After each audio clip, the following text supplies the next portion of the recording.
Hello and welcome to the Unlucky Frog Gaming Podcast. I'm your host Ben Porter and I'm joined this Independence Day by Tom and Ash Mayo of ModBlokz. How are we doing, gents? Not too bad, thanks. Yourself? Yeah, I'm doing all right.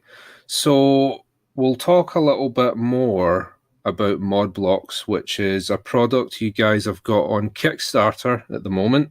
Yeah, that's correct. First of all, let's start with a little truncated history of the Mayo brothers. How did you get into tabletop gaming? That was Mark, wasn't it? I think, it's funny enough, another older brother was very much into Warhammer and Warhammer 40k. Sure. And he's been into it since pretty much the really early days. Yeah. So we've always grown up around tabletop miniatures and figures, and also absolutely love playing lots of board games kind of growing up. So your typical things like Risk and so on and so forth. D&D. D&D, played a bit of D&D. And then, that's kind of where my passion started to be drawn towards, was more the role-play game kind of things. And I think started going much more into wargaming. Into wargaming, So we'd cross each other's paths playing games occasionally. But we've always grown up with a love of board gaming. Absolutely love the social convention and the actual ability to see your people who you're playing against and having a good time, as opposed to just video games all the time. Can be better online because you actually meet people and you can go for a drink afterwards. Yeah, which is always fun. It's the fact you can kind of go off the rails in a way that you can't do with video games as well, isn't it? Like you can go, right, today we're going to totally throw the rules out the window and we're going to go nuts and we're going to have 3 dragons appear in the middle of the battle. And you can have all this crazy stuff going on, and that I know that the narrative gaming, that's something that our gaming group is big into with wargaming, and it's you've almost got this amalgam of the strategy of a war game with the role playing and storytelling of like D&D or something like that. Yeah, that is just the type of games I prefer to play. To be fair with you, it's nice to have house rules and be able to actually change things up a bit. Oh, absolutely. And it's just those crazy moments you do get in games as well, like you're saying, that you just retell over and over again. I mean, I can remember specifically in one of my campaigns, as one of my first campaigns DMing, I was using 4th edition at the time, unfortunately, which much preferred 3.5, but and now 5th edition is quite nice as well. But I specifically remember having to set up a tournament for my players, and each round that they would complete, they would increase their amount of winnings and their amount of gold that they received from this tournament. And this was very early on. This is the whole reason the group came together to this particular town was to play in this tournament, and they ended up banding together. And I made the final boss a 5-headed dragon, just to make it absolutely impossible for like early levels to be able to try and beat. And I can remember making the reward so ridiculously high that they would at least give it a try. And they managed to find a loophole and killed it. And that was incredibly great because they were extremely rich to begin with at the start of the campaign, and they ended up turning quite evil as a result. It's amazing. I was going to say, was that the day the party retired? But it sounds like the wealth went to their head. Oh, absolutely. I think the first thing they did was bought the town. And then proceeded from there. You were mentioning Warhammer earlier. I feel like that's the gateway drug for a lot of people, isn't it? Yeah, you start off thinking, oh, this will be an easy game. It'll be nice. I won't get too into it. And then you realize, wait, I'm a lot further into this than I thought I was. Yeah. Before you know it, your house is populated with Space Marines and orcs and all that. And you've also had to refinance the house to be able to buy it all as well. That escalated quickly, that kind of thing. Yeah. You've always got models still to be built and still to be painted. And you will still always buy more models, Oh, yeah. despite the fact that you have loads of unbuilt, unpainted models in your cupboard. It's a necessity. That's exactly what it is. Yeah, it's completely logical, and I really don't see why Charlotte has a problem with me buying new stuff. I think that's the thing that what I'm kind of dreading, to be honest with you, is when my partner Megan actually puts down the foot and says you're not allowed to buy any more miniatures until you finish the ones you've got. That would probably end my wargaming career at that point. I hide the miniatures I'm working on, so I only have like 3 or 4 on the workstation, so Tiff doesn't know how many I've got. It's like the tip of the iceberg type of thing. Yeah. So, ModBlokz, which is you guys' current project, is a set of modular terrain. Yeah, absolutely. So the idea, to be honest with you, came about 9 years ago for myself. It's been a long time in the making, but it's just one of those things. Referring back to our older brother Mark, started using magnets to on his minis to be able to obviously easily swap out and not having to have different Tyranids. Yeah, different models. Tyranids is the main one. Yeah, that he would play. And that kind of dawned on me because of something I have always been interested in architecture, and especially terrain on the board. I do like my terrains to be very nice and pretty because I feel it really does lead to the immersion of you being inside that world. And and I just thought, wouldn't it be great if we could look at putting something together with magnets and actually having magnetic scenery so you can build whatever you want for whatever theme you want. And it was just one of those throwaway ideas. Then it would have been about 2 years ago now, I started writing a sci-fi campaign for the Firefly roleplay game. And I decided that I wanted some nice sci-fi scenery to go with it. So I had a little look on the market, and there was still nothing that was quite like my vision from 9 years ago. And at that point now, we both own 3D printers. I've started teaching computer-aided design at my local college. So I actually had the resources and the know-how to actually start designing something up. And after 2 years of development, this is what we have as our final product, ModBlokz. The great thing about it is it's completely modular, so you can stack it all together. You can lay out your foundation of your building to be whatever shape you want it to be, and then cover it with wall plates, so you can end up with a different layout to your building each time you want to set up your board.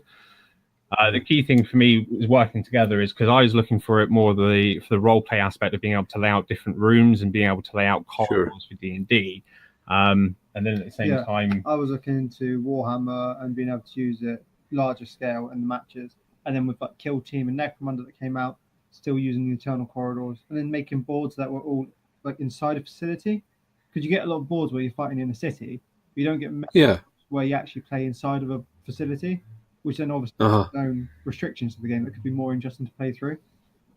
Well, it's funny you mention about Kill Team and Necromunda because they're quite recent additions to the Games Workshop lineup, but it seems as though something like ModBlokz is perfect, right? Because with games like Kill Team and Necromunda, you want verticality, but if you're going back to 40k, you want a big open battlefield. So it's, do you go down that road of having 2 sets of scenery for 2 different systems, or do you explore something else? And this this is the thing that works with ModBlokz. So I've tried it out with 40k on the larger scale, and it works well because you can build the buildings up and have spread out buildings around on the battlefield. So you still open avenues of line of sight and the ruined cities, but you also have buildings you can go into and explore. And then when you scale it down, you can just make a building and use just the one building rather than having several small buildings to block line of sight. Yeah, sure. So the great thing about the terrain is exactly that. So you can set out several small buildings if you're wanting to play a wide battlefield, or you can actually start combining it together because each of the blocks actually stack on top of each other.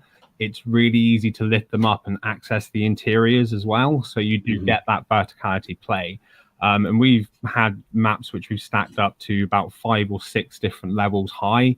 and it all holds together perfectly and works really well. That kind of like more came from, again, my the role play side of games, where you want to be able to go into your taverns, you want to be able to go into your space bars and actually have your characters inside this internal space, and to be able to actually easily access them while they're inside as well. Especially if you've got a multi-stored structure, it can be quite difficult with a lot of terrain systems to get to each individual story. Whereas each story just stacks, so you can just pick it up and move it about as you want. Now we've got the internal stair pieces, so if you want to actually have the story, you can have stairs where people have to go up the stairwells. And I used this in a 40k match, and it was to my downfall, because I built a building with 2 doors on it, and normally with ruins you just go through the walls. When there's a building set up with entrance points and stairwells, you feel more inclined to actually use the entrance to get into the building and the stairwells to go up inside of the building, which made it hard for my enemy, but at the same time it felt more narrative based than, oh, I'm just going to jump through this wall. Which is what you normally do, isn't it, in games like Age of Sigmar or 40k, right? Because you'll have like a door sculpted onto the building, but you don't have a way through it, so it's adding a whole other tactical dimension to your game as well. Absolutely, and this was something, because a tactical game that I've recently got into as well is Infinity. And again, I very much like Infinity because of the back and forth you get whilst you're playing the game. Unfortunately, I do sometimes find Warhammer to be a bit, you take your turn, you wait, you roll your saving dice, and then you get to act. Whereas, again, that's why I'm really looking forward to having a play around with kill teams. I know that's much more of a back and forth between the players. And yeah, that's what we would. Again, that's what I'm looking forward to playing some kill team with our scenery as well. You'd probably really like A Song of Ice and Fire, Tom, if that's it, because we played it the other day.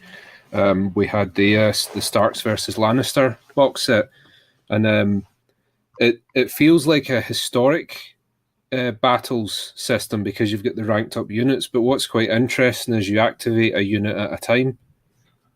So it does feel a wee bit more reactive, like you were saying, that some of those other games you can spend quite a long time waiting to do something. That's very much like Legion as well. I've had a play test of Legion. This is Star Wars Legion, yeah. You set a card to how many units you want to activate, and then you've got those ones you can actually nominate as those tokens. The others are random, and you pick a token to activate the unit. So you can either pick a random token and pick one of your units to randomly activate, or one you've already preset. And the preset, whoever sets the most as preset gets the second initiative. Cool. But that's back and forth as well. Yeah, there's definitely a few new games out there which I wanna have a play around with, because they're sounding a lot more like my kind of game style and my kind of game. They've shaken up Age of Sigmar quite a bit, because you now have the command point system there, which I think they already had in 40k. So even though it's still using that my turn, your turn type of system, these big Games Workshop behemoth games are evolving as well, and they're obviously realizing people don't want to just sit and watch someone take a turn anymore. They want to get involved. So it's like someone pummels all of their attacks into your big unit, and you can have your general go, right, you're not going anywhere, and you can use the Inspiring Presence on them, rather than at the start of the turn you would nominate a unit that has Inspiring Presence on it, and then because they know that has Inspiring Presence on it, they don't go anywhere near it, and they just wreck the rest of your army. So it's trying to make games more reactive, which is good to see that Games Workshop and all the other companies are mindful of a changing market. Definitely, the market is definitely shifting that way. And saying about the narratives of it, I just remembered as well, like the external ladders and the external stairwells. We've made all of our stairwells and external ladder pieces. So again, the whole thing with the wall sculpted in it, you just go through it. Now going up onto the first story of a building, there's ladders that you can actually put your miniatures on, so you can move up the building as it goes up. That's cool. Stairwells. Yeah, and this is the whole idea of the actual ModBlokz. So it's, again, coming back to it again, assuming as you have done so, is that we really did want to make a scenery system that works with pretty much any game. Because of the modular nature of the cubes themselves, the cubes are quite generic by themselves. So the whole idea is you can get your set of cubes that you would use to build the core of your scenery. We also have feature pieces which allow you to yeah, it means you want to pass me a cube is what one looks like, but Yeah. not too useful on an audio podcast. That's probably great. Oh yeah, definitely. You can always check out our website to get a bit more Yeah, information. we'll have some stuff in the show notes to direct people, absolutely. and they'll be able to see them there. But I've already actually started working on our next theme set. So the idea is that you have your core foundation pieces, if you will, which are made up of cubes and arcs to be able to get a good variation. But then the wall plates themselves that you attach to it, I've already started designing, like, for example, a Victorian and medieval theme. So the idea is that you do genuinely have a scenery set that you can use for pretty much any game, which is 25 to 30, 25 to 38 millimeter roughly. No, that sounds really cool. You mentioned earlier on that you teach CAD at your local college. So it's probably worth saying here that you're not just a couple of nerds with a laser cutter. You actually have a bit of experience and some qualification in using CAD. How does your experience with programs like that translate to ModBlokz into making scenery, and how does that give you an edge over these other companies? Oh, absolutely. So the nice thing about it is, so I come originally from a kind of like a prop design background. It's something which I did a lot of work with, especially with Fallout. I made a lot of Fallout cosplay items and different bits and pieces. And this is how I started to teach myself CAD to begin with. I've just built up that knowledge because I've always had this interest in trying to push a software to see what kind of geometries and stuff you can get out of it. And it's always something that I've actually found very therapeutic is being able to start with a completely blank slate, end up with the finished product that you've personally designed. And then in the modern age, genuinely, when I got my first 3D printer and printed out the first thing that I created, it was that sudden light bulb moment of, hold on a minute, I am actually living in the future now. The fact that I can think of something in my head after a day's worth of designing it, have it as a physical item, and be able to play with it is absolutely phenomenal to me.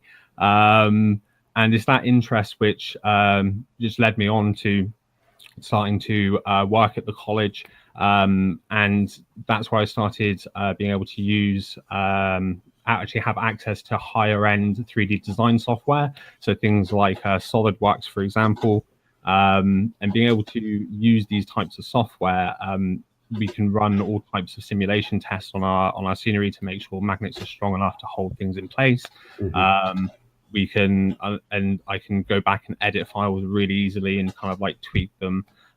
So again, kind of like it gives us the ability to really I can turn around really quickly and just double check things on the scale, because sometimes you can design things and you can send it out and you can have it made, and then when you get it back, that window is just slightly too large for like the scale of the thing you're using. So that's what I absolutely love, is being able to turn around and be like, okay, printed it out now, and yeah, it doesn't quite look right. Let's shave a couple of like 5 millimeters off either side of it, and then see how it looks again. Being able to use the printers has been invaluable. Yeah, that's the case of our first designs. As soon as we designed them, we printed them off, and they all worked fine. It was all looking nice, and then we had a new idea, and had to change the designs completely. So we've gone through several iterations. Because we have the printers, we don't have to go, right, we need to get the money to get it made. We just print one off, have a look at it, think actually it could be better if we change that, change it, go back, do it again, just rinse and repeat till we got what we want. Yeah. It's like I don't know if you guys have ever heard of the 10,000 hours theory. If you spend 10,000 hours or something, you become an expert in it or a master in it. Yeah.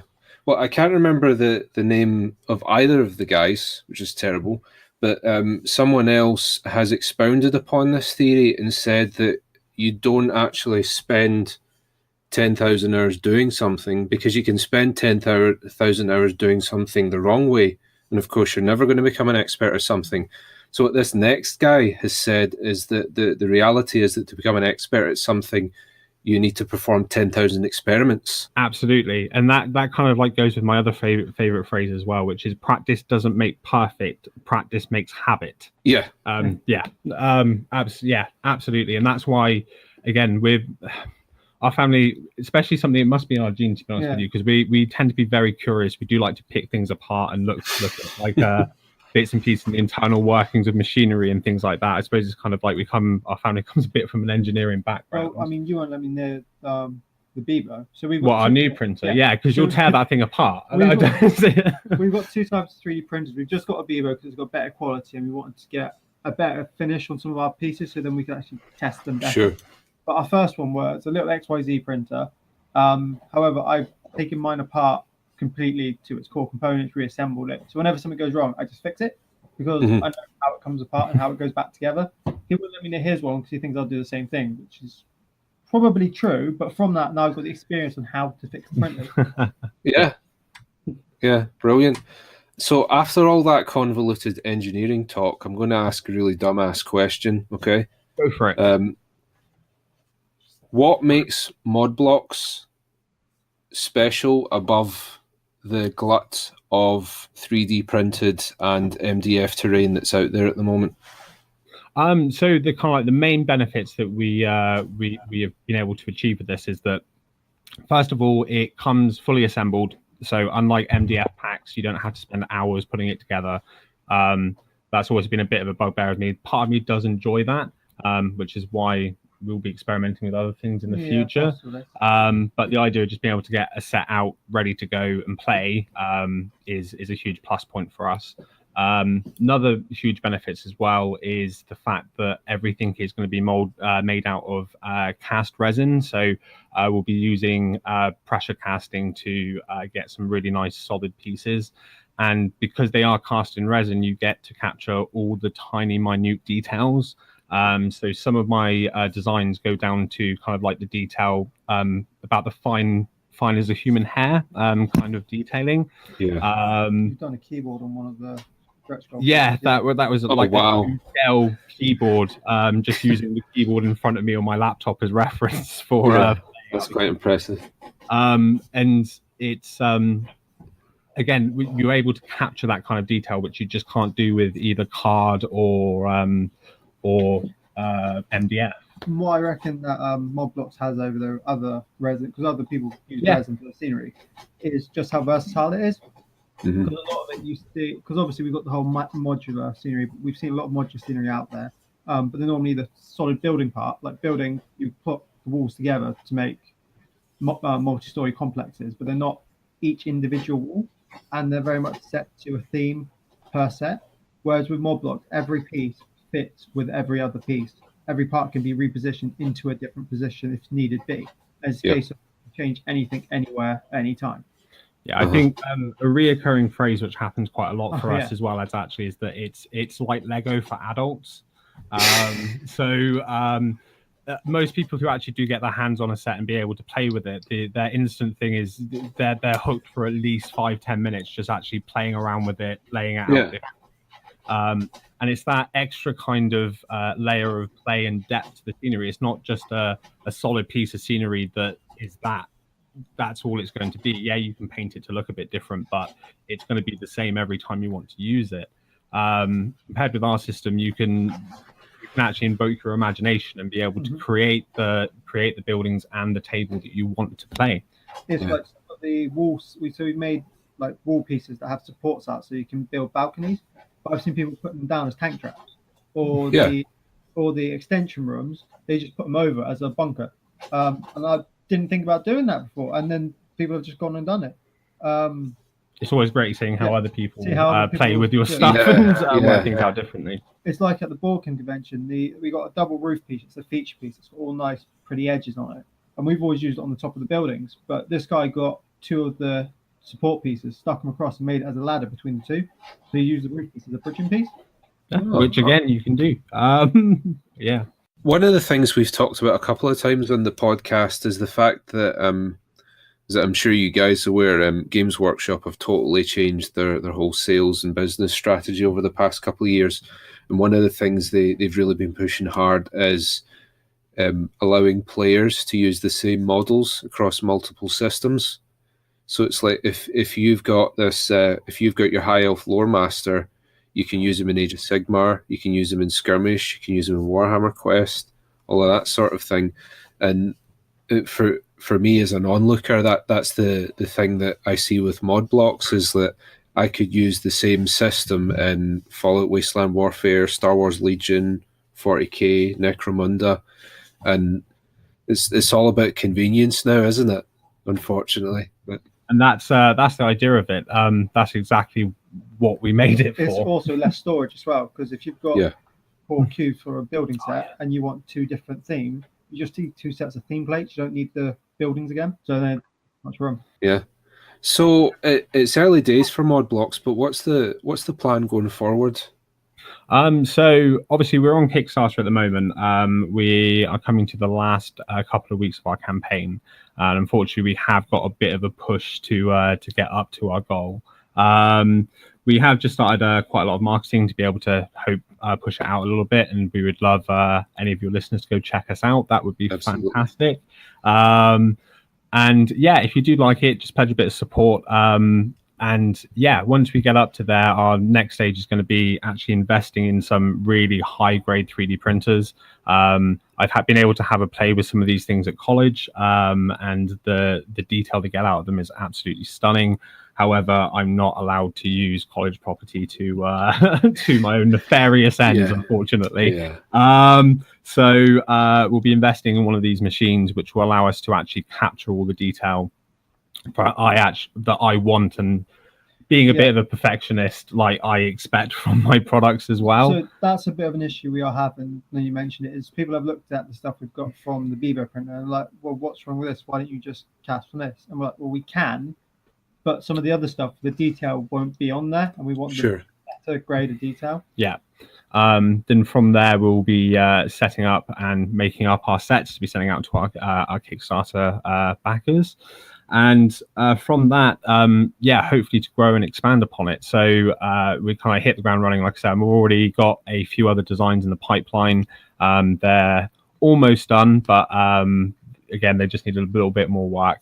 And yeah, so we can quite quickly turn around some more themes if people are interested and they want to get involved. We've also got our like really, really long-term idea, which is with the electrics. It's kind of like the problem is when you're quite creative and you've got all these ideas, it's hard to single one out and just say, right, we're starting here and we're doing this.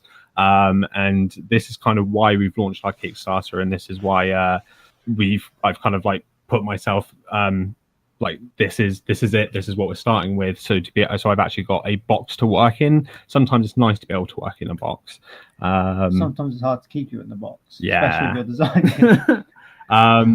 And yeah, so from that forwards, if we don't end up hitting our Kickstarter goal, we do have quite a lot of contingency plans in place. A lot of the people who have backed us already are quite vocal with us. Good. And the nice thing is we're starting to build up a bit of a community, and that's exactly what we want. Because to be honest with you, we want to develop the system with you guys, with our community, because of it's all very well me thinking about what I want from my scenery, but it's better to be able to hear your voices and be able to develop alongside of you. And in saying that, we were thinking about like down the line having events where the community submit their own designs, and like a competition, whoever has the best design would then put that forward, potentially making it into a piece for the system. Yeah, absolutely. And obviously pay out royalties to the designers to get to that position. So yeah, we do have a lot of plans. Again, something which working on talking about kind of the electronic idea theory. I've already designed some crates, some futuristic crates, which will be able to have lights in them and be able to place on your board and have these nice little detail points to have as capture marker objectives or different bits and pieces, just to add that pop to your board. Yeah. Brilliant. It's a funny old thing, Kickstarter, isn't it? Where you'll see some of the strangest things get money thrown at them, and the reality is, like, I mean, because you guys are first time creators, it's actually very common for your first go at a project to not quite go as you want it to, and it's by no means an indication that that there's something wrong with the product. There's all sorts of wacky things that go on in Kickstarter, and the sad reality is that if you're a first-time creator, you're almost always going up against a behemoth like Cool Mini or Not or Steam Forged or something like that. This has been a problem. And again, the thing is I wouldn't necessarily, if we don't hit our funding goal, I don't look at that as us failing at all, purely for the fact that the amount that I have learned through actually, both of us have learned through doing this campaign. It just puts us in stead great. So if we do decide to go back to Kickstarter again, we'll probably try something a bit smaller. Again, like you say, just for it not being, not being our first project that we're launching. The other thing as well is just being able to start building our community a bit more. I think that was probably one of our biggest things, is we didn't have a huge community before we went in. I do genuinely wish we did a lot more stuff, like reaching out to different people in the industry, people like yourselves. Great now that I've actually started listening to your podcast and stuff, because I didn't know about you guys until I started doing my research. There you go. It's one of the other crazy things about Kickstarter, right? Because people will talk about their Kickstarter campaign and they'll be referring to the 2 or 3 weeks where they're physically on Kickstarter raising funds, when the reality is that you really need to be promoting it outside of Kickstarter for about 2 or 3 months in the run-up to the Kickstarter campaign. Like next time, that's definitely what we'll be doing, because now we've got the experience.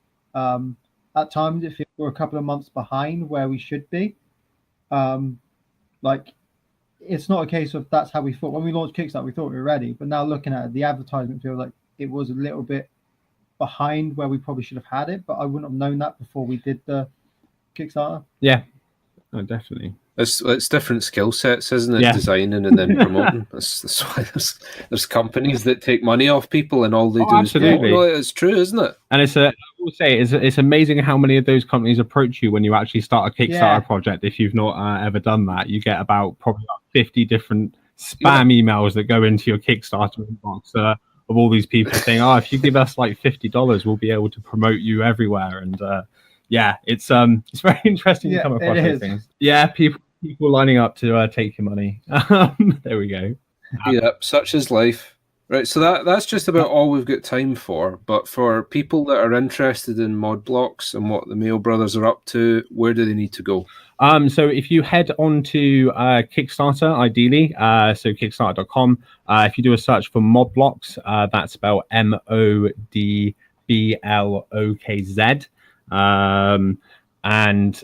You should find us there. Or you can check out our website, modblokz.com. That will have a link to our Kickstarter, but it also has a lot more images and a lot more information about ourselves.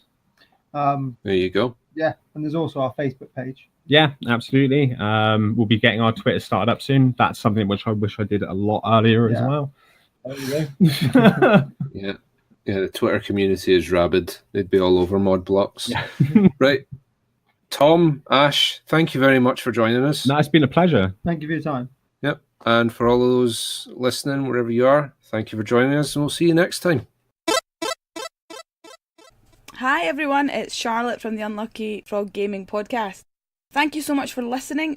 Now be sure to follow us on Facebook and Twitter. All you need to do is search Unlucky Frog Gaming. You can also show your support for the Unlucky Frog through Patreon. To find out more information, check out our website, www.unluckyfrog.com. Thanks, bye!